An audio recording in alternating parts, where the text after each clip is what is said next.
Ta parole est une lampe à mes pieds, une lumière sur mon sentier. Psaume 119, verset 105. La méditation.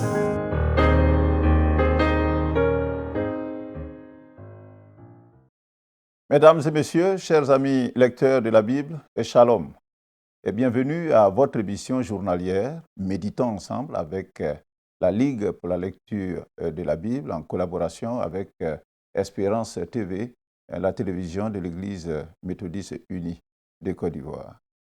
Nous sommes accompagnés pour cette méditation de nos bien-aimés frères Zogbe Enoch, Inyaba Lionel, Cobon Philémon. Je lui demandais qu'est-ce que ça veut dire Philémon, il cherchera ça pour la prochaine fois. Et notre bien-aimée sœur Gra Marie. Alors, les instruments du lecteur, pour bien lire sa Bible, il faut bien sûr avoir une Bible dans une version que nous comprenons. Il faut avoir le lecteur, et le lecteur que nous utilisons, c'est le lecteur adulte, édition 2023.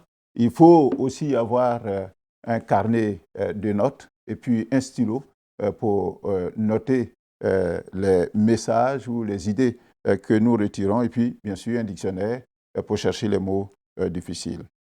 Avant d'aller plus loin, nous allons prier tout en ayant à l'idée que les questions du lecteur qui nous sont soumises pour la compréhension de notre texte aujourd'hui, c'est la question 1. La question 1, c'est de quoi ou de qui parlent ces versets. La question 3, y a-t-il un exemple à suivre ou à ne pas suivre? Et puis la question 7, quelle vérité Dieu me révèle-t-il? Alors si vous le voulez bien, je vais faire la prière. Seigneur, nous voulons te demander d'être avec nous parce que nous voulons venir à tes pieds pour recevoir tes enseignements. Instruis-nous, enseigne-nous et ouvre nos cœurs, Seigneur, afin que nous puissions recevoir cette parole, la parole de vie. Au nom de Jésus, Amen. Alors, le texte qui nous est soumis aujourd'hui, sinon le texte, c'est les chapitres 15 et chapitre 16 du livre d'Ésaïe. Alors, je vais vous donner le contexte donc, de ces deux chapitres qui nous sont soumis.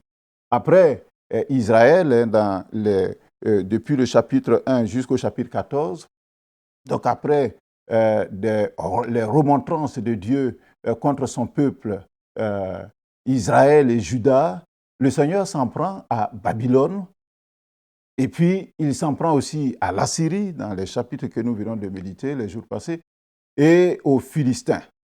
Aujourd'hui, les chapitres 15 et 16 de cette prophétie d'Ésaïe sont un oracle relatif au jugement du pays de Moab par Dieu. Ce peuple-là, Moab, a une origine sordide, immorale. Suite à la prière d'Abraham, on se rappelle dans la Genèse, son neveu Lot et ses deux filles ont échappé à la destruction de ces deux villes corrompues qui sont Sodome et Gomorrhe. On retrouve l'histoire dans Genèse, le chapitre 19. Alors, ces deux villes donc perverses seront détruites parce qu'elles vivaient dans une infamie qu'on ne peut pas nommer, c'était l'homosexualité. Alors, Lot qui échappe donc à cette destruction de Gomorrhe et de Sodome, avec ses deux filles, ils vont quitter la ville où ils s'étaient réfugiés, Soar, et ils vont aller s'établir dans les montagnes. Il va vivre avec ses filles dans une caverne.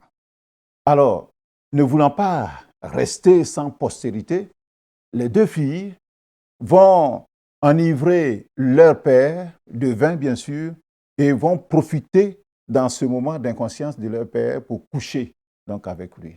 Et on voit l'histoire dans Genèse, le chapitre 19, à partir du verset 36. Il est dit que les deux filles de Lot devinrent enceintes donc de leur père.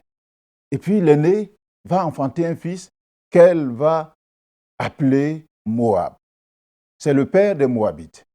Et puis la plus jeune va aussi donner naissance à un garçon qu'elle va nommer Ben-Ami. C'est le père des Ammonites. Alors, les deux peuples, sinon les Moabites et les Ammonites, sont donc issus d'une relation incestueuse entre le père Lot et ses deux filles. Moab, dont il est question ici, avait un petit territoire d'environ 75 km², situé à l'est donc de la mer Morte, sur un plateau assez fertile jusqu'à la rivière Arnon, donc, qui se trouve au nord. Alors, bien qu'ayant des liens de parenté avec Israël, on a vu que Lot était le neveu d'Abraham, Moab n'avait rien de commun avec la foi d'Israël. Et il apparaît dans l'Ancien Testament comme une influence mauvaise. Et puis comme un ennemi invétéré donc, pour les Israélites. Les Moabites, après plusieurs guerres contre les fils d'Israël, guerres racontées dans le livre de Nombres et de Juges, entre autres, avaient été vaincus par David, le guerrier, le roi David, qui les avait contraints à payer donc un tribut. Cependant, un livre de l'Ancien Testament raconte l'histoire de Ruth, la Moabite, dont l'arrière-petit-fils ne fut pas autre que le grand roi David. Et ce dernier, David, a été l'ancêtre donc de notre Seigneur Jésus-Christ. Il apparaît dans notre texte de ce jour que les Moabites ont déjà subi une première invasion. Et cependant, Ésaïe annonce maintenant un malheur encore plus terrible. Il entonne un chant funèbre sur Moab. Il dit que Ar et Ki, ces deux cités fortifiées, sont détruites de façon soudaine. Les villes et les hameaux sont plongés dans les lamentations. Le prophète lui-même, il est ému de compassion pour les réfugiés qui se sauvent du pays. Le si beau et riche pays de Moab est dévasté. Les réfugiés franchissent donc la frontière avec ce qu'ils peuvent sauver. Les faux dieux de Moab, puisqu'ils n'adoraient pas le même Dieu qu'Israël, les faux dieux de Moab sont incapables d'éviter à cette nation la ruine qui l'attend. Le Dieu d'Israël est véritablement le seul qui puisse remettre les choses donc en ordre selon la parole de Dieu. La dévastation de Moab, rapportée dans ces deux chapitres que nous allons lire, le chapitre 15 et le chapitre 16 donc d'Ésaïe, enseignait aux Israélites qu'il ne fallait pas, il ne fallait plus dépendre d'une autre nation, mais compter sur l'Éternel seul. Parce que, je vous le rappelle, Moab payait un lourd tribut chaque année à Israël. Alors, venons-en à notre texte. Ésaïe, les chapitres 15 et 16. Nous commençons notre lecture. Si vous l'avez retrouvé, vous avez trouvé le passage. Verset 1, chapitre 15. Oracle sur Moab. La nuit même où elle est ravagée, Ar Moab est détruite. La nuit même où elle est ravagée, Kir Moab est détruite. On monte au temple et à Dibon, sur les hauts lieux, pour pleurer. Moab est en lamentation. Sur Nebo et sur Médéba. Toutes les têtes sont rasées, toutes les barbes, elles sont coupées. Dans les rues, ils sont couverts de sacs. Sur les toits et dans les places, tout gémit et fond en larmes. Hesbon et Éléalé poussent des cris.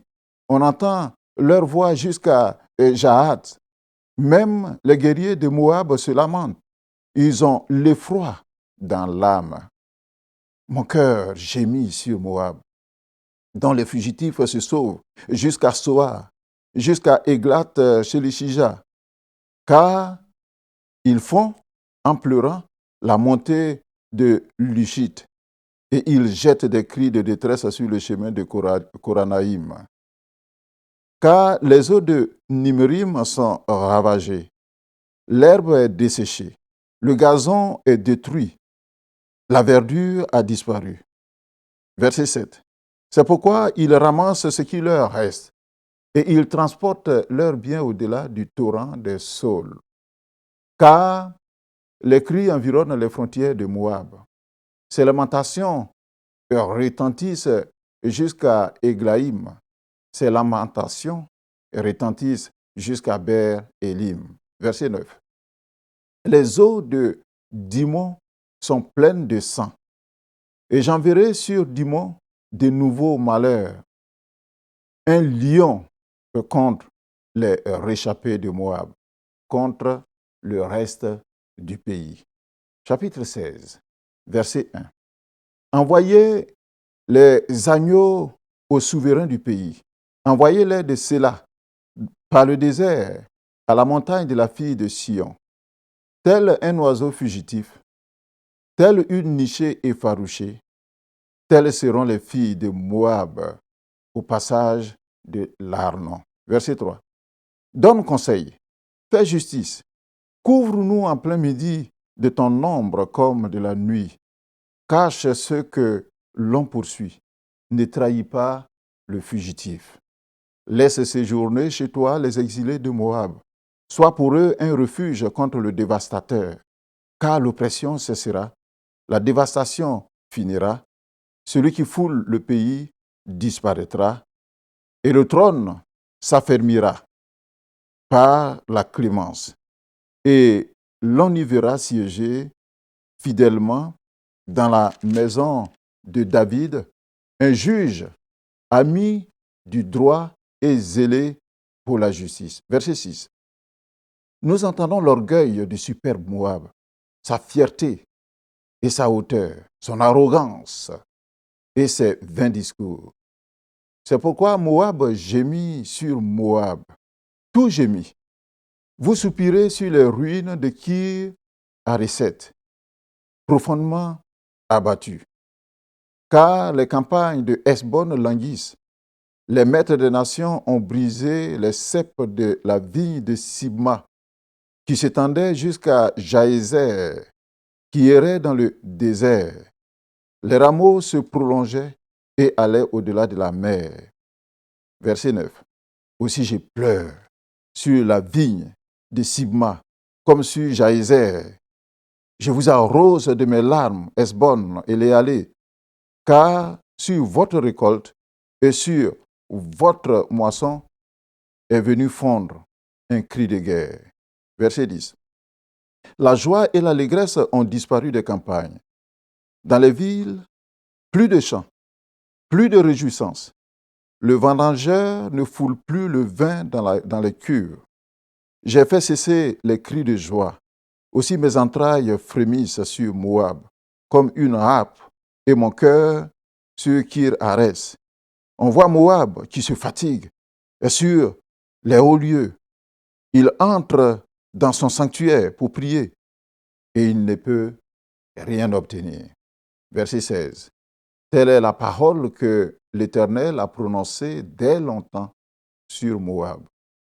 Et maintenant, l'Éternel parle et dit, dans 3 ans, comme les années d'un mercenaire, la gloire de Moab sera l'objet du mépris, avec toute cette grande multitude.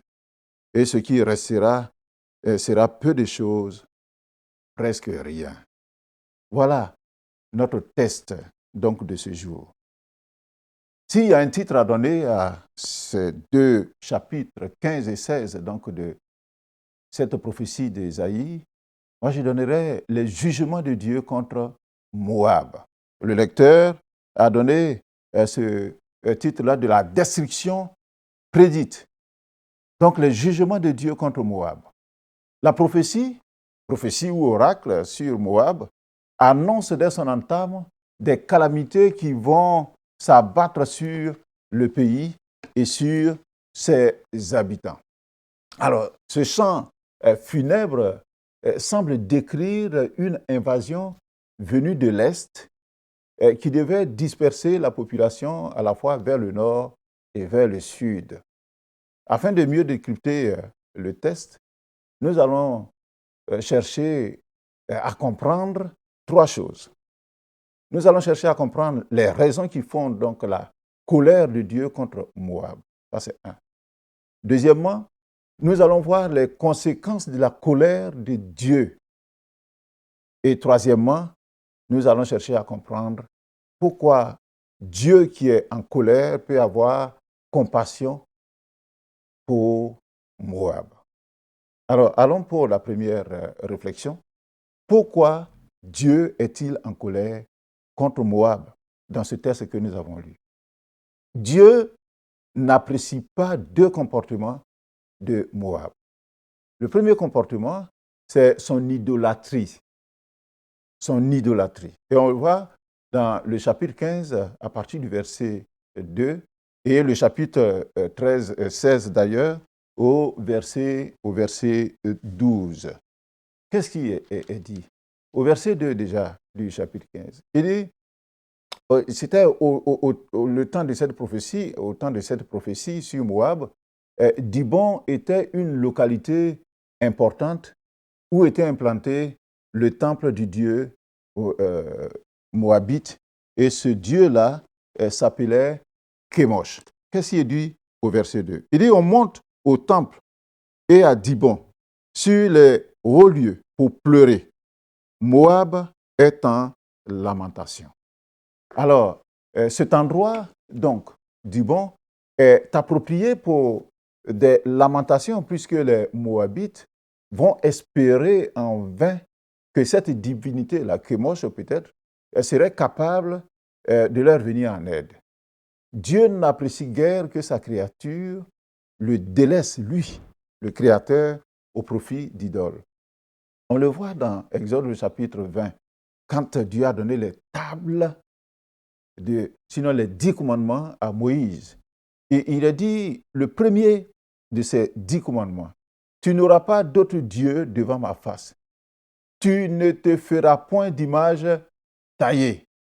Alors, le premier commandement sur un total de 10 donné aux Hébreux qui venaient de sortir d'Égypte s'applique à toute l'humanité.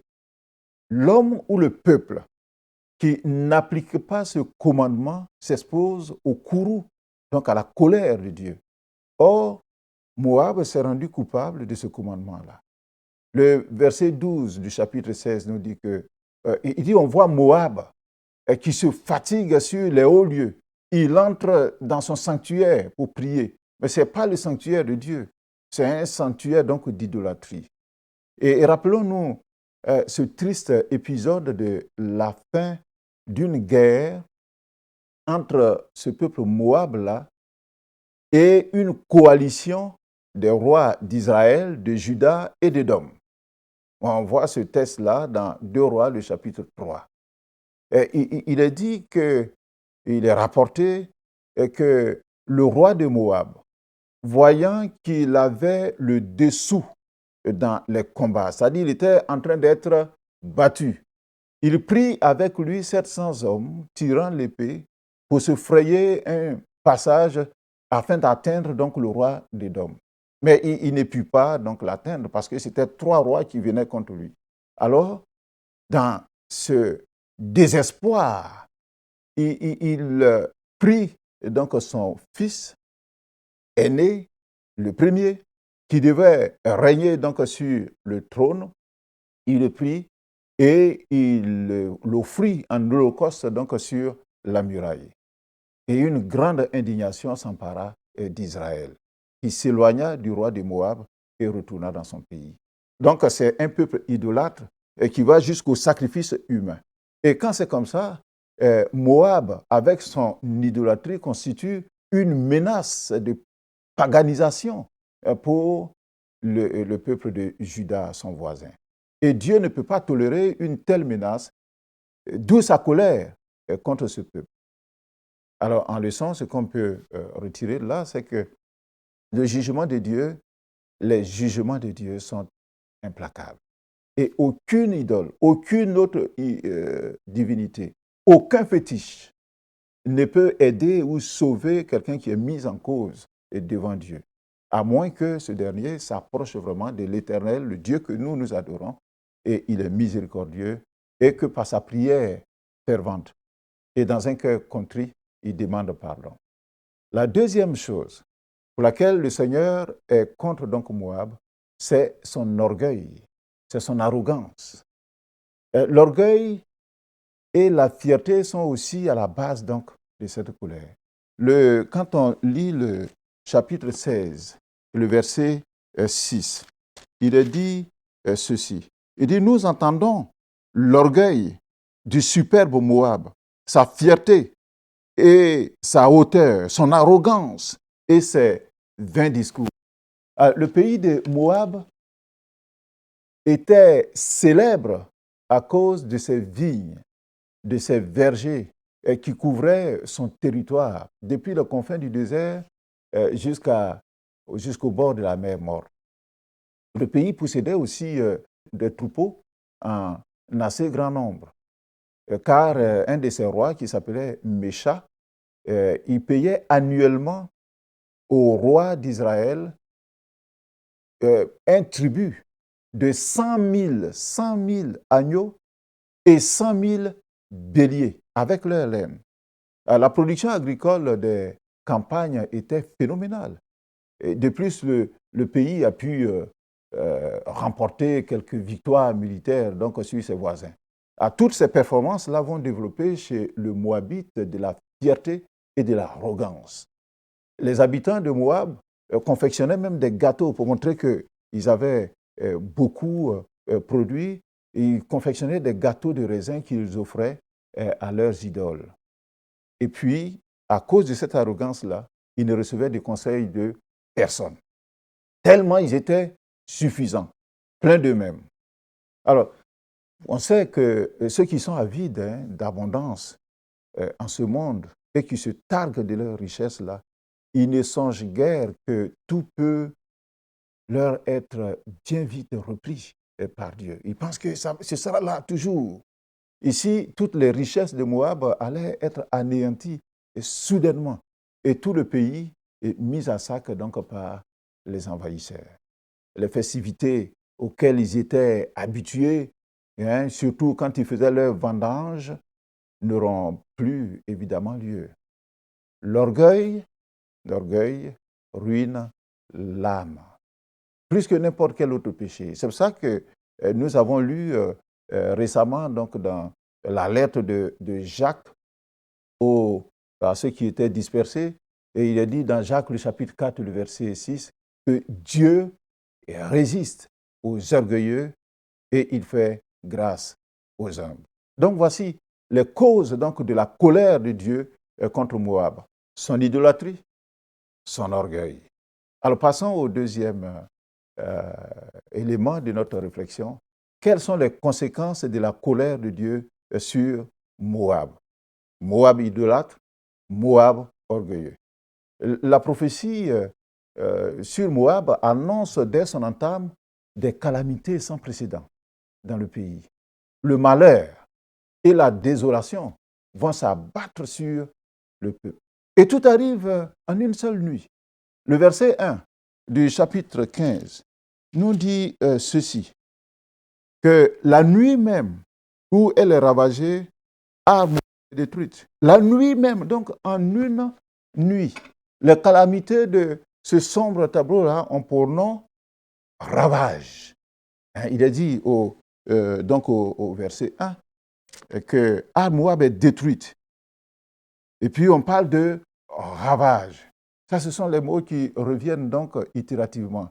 Et au verset 2, il est dit que on parle de pleurs, on parle de lamentation, on parle de deuil, étant donné que les têtes sont rasées, les barbes sont coupées, et puis ils prennent le sac, la couverture, la cendre, pour le dire, ils mettent sur eux parce que c'est le deuil, c'est la désolation. Il est dit que tout gémit et tout fond en larmes. Ça, ce sont les conséquences de la colère de Dieu. Alors, au comble du malheur, les habitants de Moab, au verset 7, il a dit qu'ils ramassent tout ce qui leur reste. Ils transportent leurs biens au-delà du torrent des saules. Donc, au comble du malheur, ils vont fuir. Et ce sont les mêmes clichés qu'on voit dans les temps de douleur et de malheur, de guerre et de calamités. Ce sont des personnes donc, qui sont apeurées, qui sont sur les chemins d'exil. Ils sont désespérés. Ils n'ont juste qu'un baluchon avec quelques effets personnels donc sur la tête. Un peu de nourriture peut-être, un peu d'eau, et des enfants qui ont des yeux hagards. Vraiment, c'est ce triste spectacle qu'on peut voir de nos jours dans les pays en guerre, dans les pays où il y a des calamités. C'est ce même spectacle-là qui se déroulait à Moab. Chez les Moabites, le malheur même ira crescendo, c'est-à-dire en augmentant. Parce qu'il est dit au verset 9 du chapitre 15, il dit « Les eaux de Dimon sont pleines de sang, et j'enverrai sur Dimon de nouveaux malheurs, un lion contre les réchappés de Moab, contre le reste donc du pays. » Alors ils avaient connu une première destruction, et puis voilà, une deuxième destruction plus grave donc arrive. Un lion, ce n'est pas un vrai lion, mais cela veut dire que la force donc, qui arrive, les Assyriens qui sont donc une redoutable armée, viennent donc sur eux, cet ennemi puissant et cruel, ils viennent donc sur eux. Et si on continue au chapitre 16, le verset 8, il a dit que les campagnes de Hesbon languissent, c'est la souffrance. Et parce que les ceps sont brisés, les ceps à Sibma. Et il est dit au verset 9 qu'on entend des cris de guerre. Au verset 10, il est dit que la joie et l'allégresse ont disparu des campagnes. Il n'y a plus de chants. Le vendangeur ne foule plus le vin dans les cuves parce que le Seigneur a fait cesser la joie, a fait cesser les cris donc de joie. Quand le Seigneur est en colère, c'est terrible. C'est pour cela que nous devons tout faire pour éviter la colère de Dieu. Le chapitre 16 plutôt, le verset 1 à 5. En proie à cette nouvelle invasion, les Moabites, ils vont fuir vers Séla. Séla qui est, ou Pétra qui est la capitale donc, du royaume d'Édom, pour y trouver refuge. Ils veulent, j'allais dire, désespoir de cause, envoyer des agneaux en guise de tribut aux souverains du pays de Juda, à la montagne de Sion, donc à Jérusalem, afin d'obtenir donc son aide. Il a dit au chapitre 16, au verset 1, il dit « Envoyez les agneaux aux souverains du pays, envoyez-les de Séla. » Alors, ils avaient autrefois payé un tribut à Juda, puis à Éphraïm. Et puis après, ils se sont révoltés donc, contre Éphraïm, contre Juda. Alors aujourd'hui, dans la terreur, dans la calamité, dans le malheur, ils implorent la protection du roi de Juda. Et qu'est-ce qu'ils disent au verset 3? Et il dit, donne-nous des conseils et fais-nous justice, couvre-nous en plein midi. Et il dit, laisse le réfugié séjourner chez toi, laisse l'exilé venir chez toi, l'exilé de Moab, parce que nous sommes oppressés. Et il dit au verset 5, si tu fais ça, le trône s'affermira par la clémence. Et puis, voilà, demain, la maison de David aura un juge ami du droit et zélé pour la justice. Les Moabites, subitement, demandent au roi de Juda de les recevoir, leurs réfugiés et d'intervenir en leur faveur. De manière vraiment diplomatique, ce n'est pas pour la guerre, ce n'est pas pour aller contre les Assyriens qui sont venus donc les oppresser, afin de faire, il demande vraiment, allez-y intervenir pour nous, pour que les attaques cessent. Au moment de cette prophétie, Juda était en paix avec la Syrie qui envahissait Moab. Et il jouissait d'un grand prestige aux yeux des autres peuples voisins. Cependant, la demande d'aide de Moab à Juda ne va pas prospérer. Et pourquoi? Parce que Juda se dit que certainement Moab est très orgueilleux et très fier et qui a toujours refusé les conseils des autres, ne peut pas prétendre aujourd'hui recevoir de l'aide. Alors Juda ne veut rien voir à faire avec donc, ce peuple-là en lui apportant donc une aide parce que c'est un peuple donc idolâtre d'une part, un peuple corrompu et puis un peuple orgueilleux, très fier. Dès lors, Moab reste seul à la merci du lion assyrien. Tout le pays gémit. Les campagnes fertiles de Hesbon sont désertes.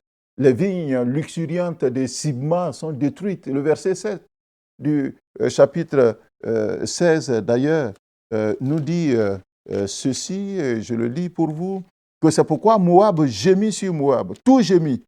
Vous soupirez sur les ruines de Kir Hareset. Dieu est tout à fait capable de transformer le rire en deuil et il est tout à fait capable de transformer la joie en tristesse. Il est souverain. Et c'est pourquoi nous devons le craindre, car sa bonté, parce qu'on a l'habitude de dire que Dieu est bon, Dieu est bon. Non, la bonté de Dieu n'enlève rien au fait qu'il soit redoutable. Sachons nous réjouir dans le Seigneur, sachons bénéficier dans la crainte de Dieu des agréments de ce monde, mais pas en être orgueilleux, pas en être trop fier, au risque donc de nous perdre et devant les hommes et surtout devant Dieu. Ce que nous pouvons retenir là, c'est que les déclarations les plus terrifiantes de la colère divine révèlent à ceux qui entendent l'avertissement le moyen de s'en sortir. Et Dieu d'avertir Moab sur l'échéance de cet avertissement. Parce que Dieu prend le temps toujours d'avertir. Le verset 14, il dit, maintenant l'Éternel parle. Il a dit et il redit. Et cette fois-ci, il dit, dans 3 ans, la gloire de Moab sera l'objet du mépris, avec toute cette grande multitude. Et ce qui restera, le peu qui restera là, ce sera peu de choses, ce sera presque rien. Et rien pratiquement ne restera. Telles sont les conséquences de l'idolâtrie et les conséquences donc de l'orgueil d'un peuple. Et ici, de Moab, la destruction, les calamités, la guerre, la mort, la destruction. Alors, notre dernier point pour comprendre le texte, c'est la compassion de Dieu pour Moab. Et à partir du verset 5 du chapitre 15. Dieu a compassion de l'homme en général. Et la population de Moab fait partie du cœur de Dieu. C'est fort de cet amour qu'il avertit Moab par la bouche de son prophète, le prophète Ésaïe, afin que ce pays se détourne de ses voies impures pour venir à Dieu. Laisse l'idolâtrie pour venir à Dieu. Joël, le chapitre 2, le verset 13 d'ailleurs, nous dit que nous devons déchirer nos cœurs, nous devons déchirer nos vêtements et revenir à l'Éternel, notre Dieu. Parce que Dieu, l'Éternel, il est compatissant, il est miséricordieux, il est lent à la colère, il est riche en bonté, et puis il a cette capacité de laisser tomber, et dit, il se répand des mots qu'il envoie. De manière générale, la prophétie, quand une prophétie est donnée, c'est pour prévenir le destinataire, afin qu'il prenne donc les dispositions idoines pour éviter la colère de Dieu et éviter les conséquences de cette colère. Malheureusement, dans notre texte que nous venons de lire, Moab n'a pas eu cette démarche salutaire. Alors le cœur de Dieu va saigner devant le spectacle très sombre de la répression. Après une description saisissante des malheurs qui vont s'abattre donc sur Moab dans le style poétique et expressif du prophète, le tableau va s'interrompre au verset 5 du chapitre 15. Qu'est-ce qu'il est dit au verset 5? Il a dit ceci, « Mon cœur gémit sur Moab, dont les fugitifs se sauvent jusqu'à soir. » De cœur, mon cœur gémit. Et il renchérit au verset 9. Au verset 9, il dit, « Je pleure sur la vigne de Sibma, comme sur Jaézer. Je vous arrose de mes larmes, Hesbon et Léalé. Aussi mes entrailles frémissent sur Moab, comme une râpe, et mon cœur sur Kir Hares. » Qui est celui dont le cœur gémit devant tant de malheurs, qui pleure et dont les entrailles frémissent? Alors, c'est soit l'Éternel des armées lui-même soit le prophète Ésaïe qui éprouve une réelle détresse qui fait l'écho des sentiments de Dieu. Alors que ce soit Dieu lui-même qui éprouve donc ce sentiment, ou le prophète, l'un ou l'autre exprime le sentiment de notre Créateur face à la calamité qui va frapper les Moabites. C'est donc un Dieu qui juge, mais c'est aussi un Dieu qui pleure. La suite de l'oracle confirme que Dieu manifeste à la fois sa juste colère et l'infinie sympathie de son cœur. Celui qui compatit, dirons-nous, est aussi celui qui fait parfois cesser la joie. Alors, notre esprit limité pourrait y voir une contradiction. Mais non, nous affirmons, appuyés sur ces versets, comme sur bien d'autres d'ailleurs dans la Bible, la cohérence et l'harmonie des caractères divins.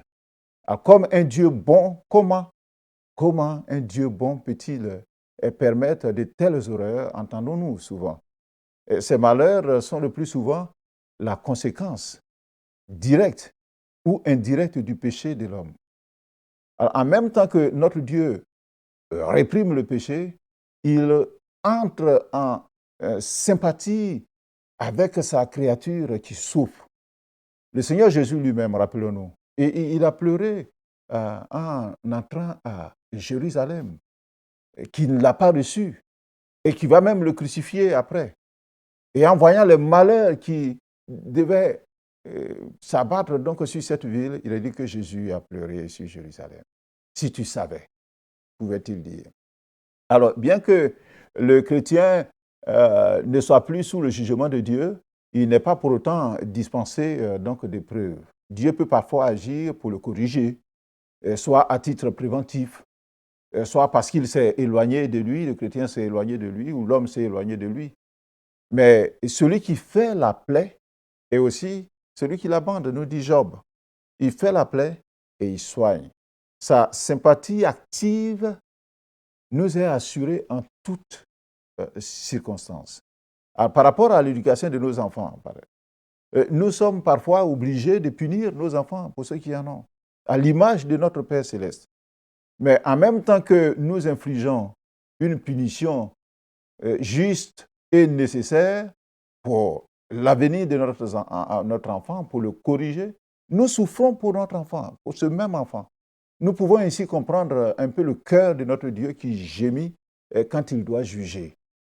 De son côté, le trait de charité humaine du prophète est remarquable. Car bien que Moab soit un des pires ennemis de Juda, Ésaïe, lui, qui est de Juda, il est prophète, et il sait se mettre au-dessus des haines nationales, et pourtant si particulièrement virulentes entre les deux pays, entre Juda et puis Moab. Il regarde avec effroi les désolations qui doivent s'abattre sur ce si beau pays de Moab. Cela l'émeut vraiment. Il exprime alors le cœur de Dieu, qui aime les hommes, aussi méchants soient-ils, mais dans la perspective donc de les voir changer. Dieu n'aime pas le péché. Il n'aime pas le péché, mais il aime l'homme, surtout le pécheur qui se répand. Alors, nous sommes à la fin de notre méditation. Y a-t-il un exemple à suivre ou à ne pas suivre dans tout ce que nous venons de lire et tout le commentaire qui a suivi? Je pense qu'il y a un exemple au moins à ne pas suivre. C'est l'exemple de Moab, son orgueil et sa suffisance. Il dit au verset 16, le verset 6 plutôt du chapitre 16, il est dit que nous entendons l'orgueil du superbe Moab. Ça, ce n'est pas un bon exemple. Et l'autre mauvais exemple, c'est son idolâtrie. Les idoles, Dieu n'aime pas. Dieu n'aime pas nous partager avec quelqu'un d'autre. C'est pour cela que nous avons lu dans Exode le premier commandement, il dit « Tu n'auras pas d'autre Dieu devant ma face ». Si tu es adorateur de fétiches, si tu comptes sur autre chose que sur Dieu, alors c'est un mauvais exemple.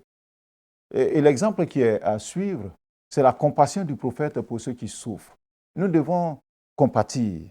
Quand des gens vivent des calamités, ils sont en guerre donc dans les pays autour de nous ou même loin de nous, nous devons avoir un cœur qui saigne, qui pleure pour eux et qui peut se mettre à genoux, au moins, ne serait-ce que ça, pour demander, et surtout ça, demander à Dieu de venir en aide à ceux qui sont en train de souffrir. Et si nous avons quelque chose, bien sûr, allez donc le leur offrir. Quelle vérité Dieu me révèle-t-il? Dieu nous révèle dans ce texte qu'il résiste aux orgueilleux et il nous prévient toujours quand il veut faire quelque chose pour que nous puissions donc nous repentir de nos voies. Alors, nous allons prier, chers lecteurs de la Bible, et demander à Dieu de nous aider à ne pas être idolâtres, à ne pas être orgueilleux, et quand il nous prévient, à pouvoir donc revenir sur nos pas pour nous repentir de nos voies. Je prie avec vous. Seigneur, notre Dieu, nous te remercions. Tu nous as montré par cette colère sur Moab et cette série de calamités qui allaient fondre sur ce pays, que l'idolâtrie n'est pas une bonne chose, que l'orgueil n'est pas une bonne chose. Donne-nous de ne pas être idolâtres, donne-nous de ne pas être orgueilleux, mais d'être humbles, parce que tu fais grâce aux humbles. Merci de nous aider à comprendre encore ta parole et à la garder dans nos cœurs, au nom de Jésus. Amen. Alors, demain sera un autre jour, mais le commentaire que le lecteur nous donne se trouve à la page 130. Que le Seigneur vous bénisse.